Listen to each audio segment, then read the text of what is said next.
Hello and welcome students, আশা করি তোমরা সকলেই খুব ভালো আছো। জ্ঞানজ্যোতি কোচিং সেন্টারের পক্ষ থেকে তোমাদের সবাইকে আরও একবার স্বাগত।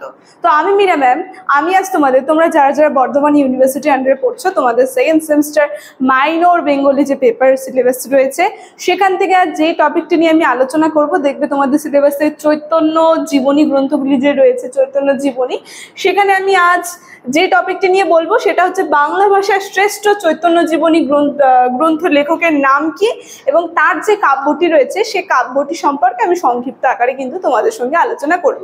ঠিক আছে, তো অবশ্যই আলোচনাটি শুরু থেকে শেষ অবধি দেখার চেষ্টা করবে। দেখো, আমরা দেখবো বাংলা ভাষার শ্রেষ্ঠ চৈতন্য জীবনী গ্রন্থ, মানে আমরা দেখবো চৈতন্য জীবনী গ্রন্থ বলতে চৈতন্যদেবের যে জীবন কাহিনী, সেই জীবন কাহিনী যে গ্রন্থের মধ্যে রয়েছে। তো এগুলো অনেক বৈষ্ণব কবিরা লিখেছিল, তার মধ্যে শ্রেষ্ঠ যে ছিল আমরা দেখবো তার নাম হচ্ছে কৃষ্ণদাস কবিরাজ। তার গ্রন্থের নাম হবে এখানে, ঠিক আছে, তার গ্রন্থের নাম হবে শ্রী চৈতন্য চরিতামৃত। তিনি এই যে চৈতন্য জীবনী গ্রন্থটি লিখেছেন এবং গ্রন্থটির নাম দিয়েছেন চৈতন্য চরিতামৃত। ঠিক আছে, তিনি কাব্যটি সপ্তদশ শতাব্দীর প্রথমে সমাপ্ত করেন এবং কবি বৃদ্ধ বয়সে এই কাব্যটির কিন্তু রচনায় মন্ড হয়েছিল। ঠিক আছে, আমরা দেখব তিনি বৃদ্ধ বয়সে কিন্তু এই যে কাব্যটি কিন্তু তিনি লিখেছেন।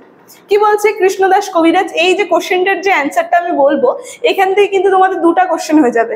আমি যে বললাম বাংলা ভাষার শ্রেষ্ঠ চৈতন্য জীবনী গ্রন্থ কে লিখেছে, তার সঙ্গে মানে কৃষ্ণদাস কবিরাজ, যদি এইভাবে তোমাদের চলে আসে কৃষ্ণদাস কবিরাজের যে চৈতন্য চরিতামৃত যে গ্রন্থটি রয়েছে জীবনী গ্রন্থ, সেটা সম্পর্কে আলোচনা করো, তখন কিন্তু তোমরা এটা লিখে দিতে পারবে। ঠিক আছে, তো তার লেখা সংক্ষিপ্ত আকারে সেই গ্রন্থটি সম্পর্কে আমি আলোচনা করি। কৃষ্ণদাস কবিরাজের শ্রী চৈতন্য চরিতামৃত যে গ্রন্থটি, সেটি দেখবো আমরা 3টি খণ্ডে সমাপ্ত করেছে। এই গ্রন্থটিকে 3টি খণ্ডে তিনি কিন্তু সমাপ্ত করেছে। এবার বলছে আদি খণ্ডে 17টি অধ্যায় আমরা দেখতে পারবো, আর মধ্যখণ্ডের মধ্যে রয়েছে 25টি অধ্যায়, আর অন্তখণ্ডের মধ্যে রয়েছে 20টি অধ্যায়। তারপরে কিন্তু এই গ্রন্থটি কিন্তু সমাপ্ত হয়েছে। তারপর কি বলছে, সর্বমোট 62টি অধ্যায় এই কাব্য রচনা করেন তিনি। সর্বমোট দেখবো আমরা 62টি অধ্যায় কিন্তু রয়েছে এই 3টি খণ্ডের মধ্যে। তো কি বলছে, আদি খণ্ডে চৈতন্যদেবের প্রথম 23 বছর বর্ণিত হয়েছে। মানে এই যে আদি খণ্ড আমি যে বললাম 17টা অধ্যায় রয়েছে, এখানে তার প্রথম যে 23 বছরের যে মহিমা, সেই মানে তার সেই জীবন কাহিনী সম্পর্কে কিন্তু বর্ণিত রয়েছে। তারপরে আমরা দেখব জন্ম থেকে সন্ন্যাস পর্যন্ত চৈতন্যদেবের জন্ম, তারপরে বাল্যলীলা, শৈশব, নবদ্বীপ লীলা কিন্তু স্থান পেয়েছে। মানে এই যে 23 বছর, এই সমস্ত ঘটনা, তার জন্ম, বাল্য, তারপরে শৈশব, তারপরে নবদ্বীপ যে লীলা স্থান পেয়েছে, সেই সমস্ত ঘটনাগুলো কিন্তু রয়েছে। তারপর বলছে, তবে আমরা দেখবো বৃন্দাবন দাস যা সংক্ষিপ্ত আকারে বর্ণনা করেছেন, কবি সেখানেই নজর দিয়েছেন। মানে বৃন্দাবন দাসও কিন্তু এই চৈতন্য জীবনী গ্রন্থ রচনা করেছেন, তিনি কিন্তু সংক্ষিপ্ত আকারে কিছু কিছু জায়গায় আলোচনা করেছেন, কিন্তু যেই জিনিসগুলো ছেড়ে গেছে সেটাই কিন্তু কৃষ্ণদাস যে রয়েছে কবিরাজ, তিনি আরেকটু বেশিভাবে বর্ণনা করেছেন, আলোচনা করেছেন। তো কি বলছে, তিনি নিজেই জানিয়েছেন, এখানে জানিয়েছেন হবে, হ্যাঁ, সেই ভাগ্যের ইহা সূত্রপাত লিখিব, ইহার বিশেষ কিছু তাহা বিস্তারিত। মানে বিশেষ বিশেষ ঘটনাগুলি কিন্তু এর মধ্যে বিস্তারিতভাবে আমি বর্ণনা করব। তো কি বলছে, মধ্যখণ্ডে আমরা দেখব মহাপ্রভুর সন্ন্যাস গ্রহণ এবং নীলাচলে অবস্থান, দাক্ষিণাত্যে ভ্রমণ, রামানন্দ দর্শন, রামানন্দের সঙ্গে নানা তত্ত্বকথা, ব্যাখ্যা স্থান কিন্তু পেয়েছে। মানে মধ্যখণ্ডের মধ্যে কিন্তু এই জিনিসগুলো রয়েছে, আমরা দেখবো এই সমস্ত বিষয় রয়েছে। তারপরে বলছে কৃষ্ণদাস কবিরাজের মধ্যলীলা নানা তত্ত্ব ভাবনার উন্মোচিত হয়েছে এবং রাধা তত্ত্ব, এখানে কৃষ্ণ তত্ত্ব হবে, ঠিক আছে, রাধা তত্ত্ব, কৃষ্ণ তত্ত্ব, সাধনা তত্ত্ব, তারপরে অচিন্ত ভেদাভেদন তত্ত্বে কাব্যটি কিন্তু সমজ্জিত হয়ে উঠেছে।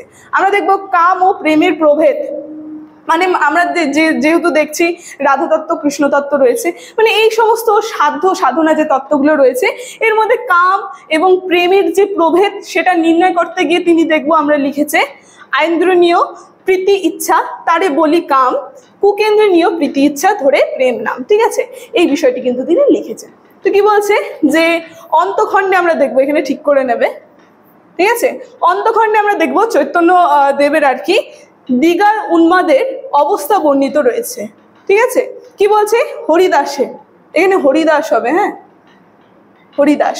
হরিদাসের আশ্রয়, হরিনামের মাহাত্ম্য তোমরা একটু দেখে নেবে স্পেলিংগুলো। হরিদাসের আশ্রয়, হরিনামের মাহাত্ম্য, গৌড়ীয় ভক্তদের সঙ্গে মিলন এবং সনাতন রঘুনাথ দাসের প্রসঙ্গ স্থান কিন্তু পেয়েছে তার আর কি শেষ খণ্ডটায়। ঠিক আছে, কি বলছে আমরা দেখব। কৃষ্ণদাস কবিরাজ তিনি গ্রন্থটি তত্ত্ব ভাবনায় বিচ্ছুরণে উজ্জ্বল হয়ে উঠেছে এবং মধ্যযুগের সমস্ত গ্রন্থের মধ্যে কিন্তু এটি শ্রেষ্ঠ হয়ে উঠেছে, যা নানা দার্শনিক তত্ত্ব এবং গৌড়ীয় বৈষ্ণব দর্শনের নানা তাত্ত্বিক বিশ্লেষণের কিন্তু বিবরণী। এবার বলেছে সন্ধি সাধনা, তারপরে রাগানু ভক্তি, ভক্তি মার্গে যে নানা বিচ্ছুরণ কিন্তু কাব্য। ঠিক আছে, এখানে ঠিক করে নেবে, কাব্যটি কিন্তু গুরুত্বপূর্ণ হয়ে উঠেছে এই দিক থেকে। তো আজ কৃষ্ণদাস কবিরাজের এই চৈতন্য জীবনী গ্রন্থটি সম্পর্কে আলোচনা আমার এতটুকুন ছিল। আলোচনাটা আমি এখানে শেষ করছি। তবে শেষ করার আগে তোমাদের সঙ্গে একটা গুরুত্বপূর্ণ ইনফরমেশন আমি জানিয়ে দিয়ে যাই।